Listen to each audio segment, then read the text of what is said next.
ఇంతటి సంక్షేమ కార్యక్రమాలు పేదవారి కోసం, ముఖ్యంగా బడుగు బలహీన వర్గాలు, ఎస్సీ ఎస్టీ బీసీ మైనారిటీ వర్గాలే కాకుండా అన్ని మిగతా పేద వర్గాలు కానీ మైతార వర్గాలు కానీ ఇంతటి అండగా ఇంతటి సపోర్ట్గా నిలబడిన వ్యక్తి జగన్మోహన్ రెడ్డి గారు.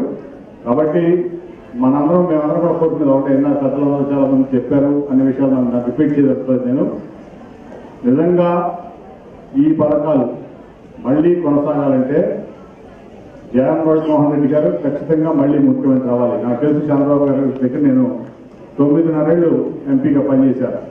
ఆయన మాట మీద నిలబడే వ్యక్తి కాదు.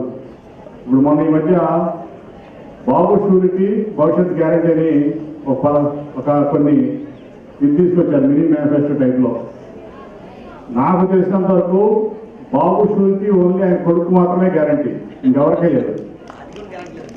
ఆయన కొడుకు ఇస్తాడు గ్యారెంటీ, గెలిచి గ్యారెంటీ కానీ ఆయన ప్రయత్నం అంతా కొడుకు కోసమే, పరిమాణాలు కొడుకు కోసం. ఇప్పుడు నేను చూసే ఉంటాను, తెలుగుదేశం పార్టీ ఒక దీంతో వచ్చింది బాబు షూరిటీ భవిష్యత్తు గ్యారెంటీ అని. కానీ బాబు షూరిటీ వల్ల ఆయన పరిమాణాలు కొడుకు మాత్రమే, ఇంకొకరికి ఇంకొకరికి కూడా షూరిటీ ఉండడం గ్యారెంటీ ఉండదు, దానికి డౌటే లేదు.